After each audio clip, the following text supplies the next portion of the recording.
Hello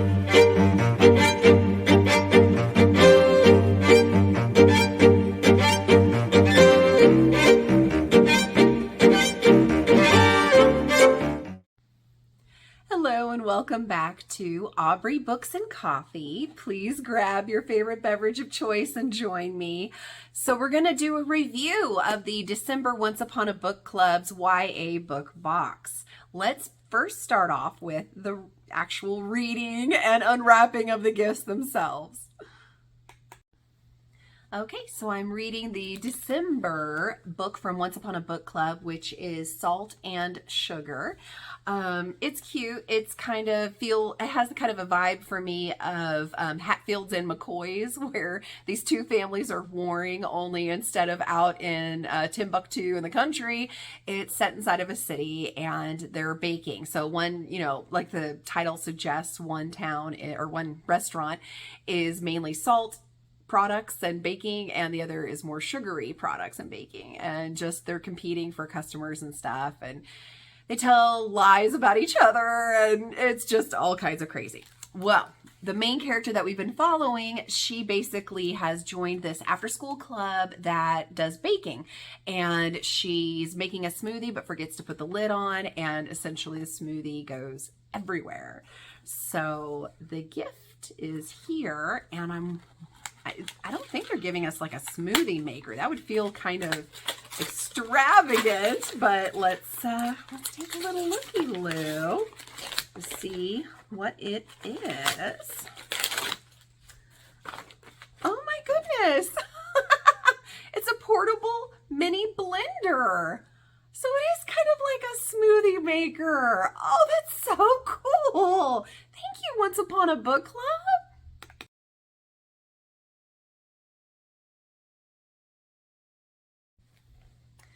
Okay, so I have now gotten to page 101 in the December Once Upon a Book Club Salt and Sugar book. It's cute. I'm really not liking Pedro, though. I think he's kind of a jerk. The girl is just trying to cook stuff in this, baking after school class, and he's making her life miserable. I mean, like with math stuff on the board and all kinds of problems. He's just really throwing a wrench in her life, and I'm just not a fan of Mr. Pedro right now.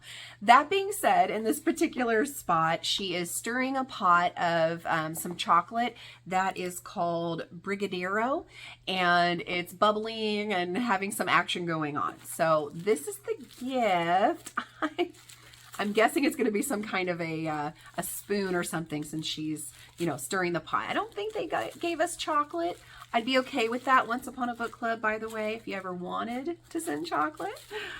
And oh yes, sure enough. Oh my gosh. How cute is this spoon? Oh my gosh, that is just the cutest spoon ever. Aww.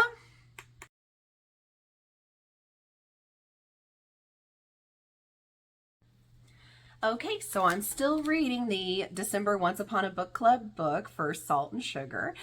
I'm at page 200 now. I still am not crazy about Pedro, but I'm liking this Victor guy. And so right now they're kind of at a dance and they're having a good time.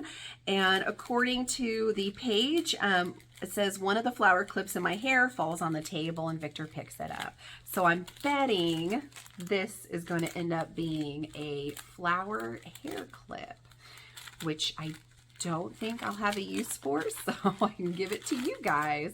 And sure enough, they're cute though. Those are adorable and spot on. So this will be up for grabs when we do our drawing. I am liking it. It's feeling still Hatfield McCoy, but I'm wondering if it's going to go towards a Romeo and Juliet kind of thing, because I'm starting to feel a little tension there, and we'll see.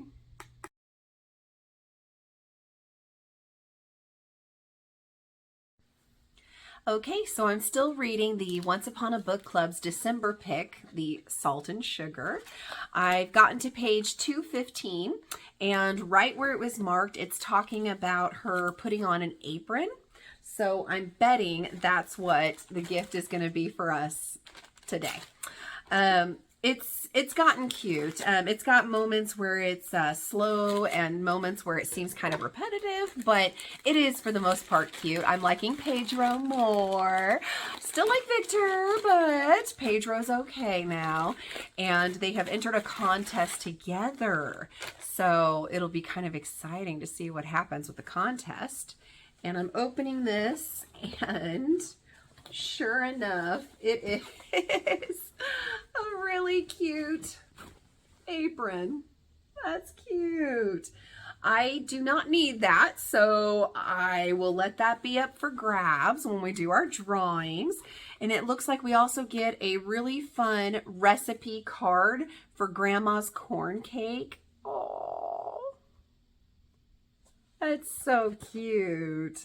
I like that. That's adorable. I may keep that and give that a try though, because I always like cooking new things. We'll see for the final review.